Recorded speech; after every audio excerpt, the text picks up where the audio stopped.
The financial benefits of buying versus renting are always up for debate, but the ability to build wealth is often an overlooked part of the equation.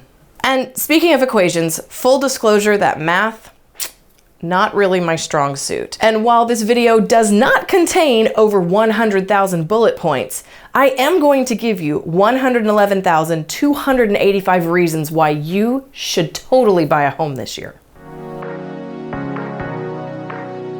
There's so much information right now that's floating around about home buying. Equity and price appreciation, mortgage rates, taxes.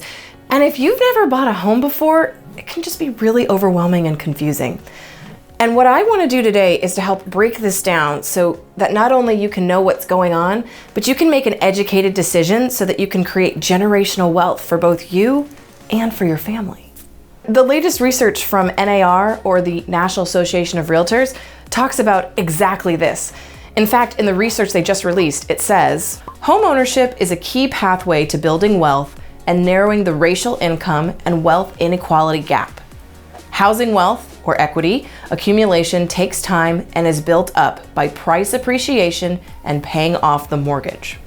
So what you want to take away from that is that equity builds wealth to whoever owns the equity. So if you own a property and that property appreciates in value, basically meaning if you bought it for $300,000 10 years ago and today you can sell it for $450,000, you are owning that $150,000 in equity. If you're renting, all you're doing is help build equity for somebody else.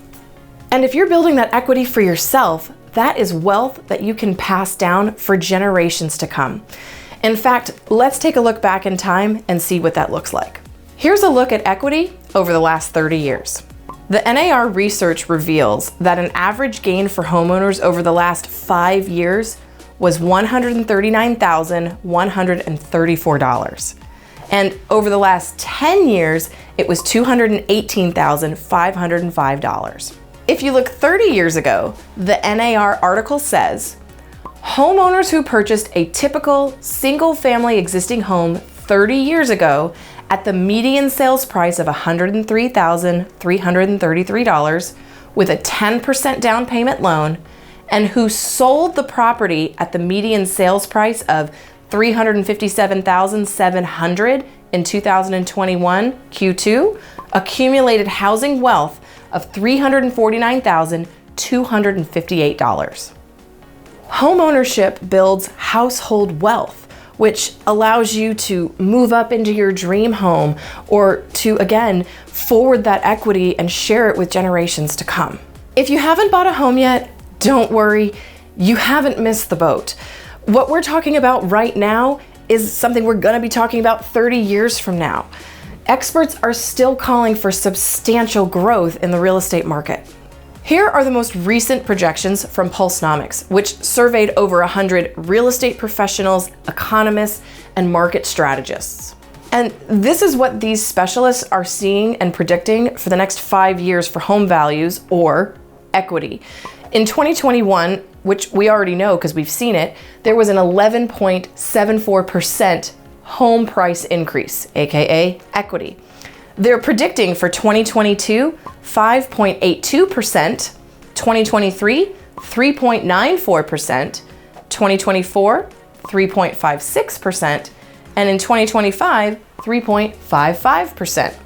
That's a 31.8% cumulative appreciation over just the next 5 years. And if we want to put that into real numbers, if today you bought a home for $350,000, that's an average appreciation of $111,285 over the next 5 years. That's incredible. And the bottom line is that you shouldn't wait. Get in this boat right now because it's sailing off to the future, and the future is showing great equity growth and a lot of money for you and your future generations. Simply put, home ownership is one of the best ways to grow your wealth over time. And it's something that I want you and your family to be part of. Get on the boat now, don't wait, because that ship is sailing, and that ship is sailing to a positive future. And if this is leaving you asking, what's happening with home prices, then this is the next video for you. I'm Lindsey Johnson, your resource for all things real estate. See you next time.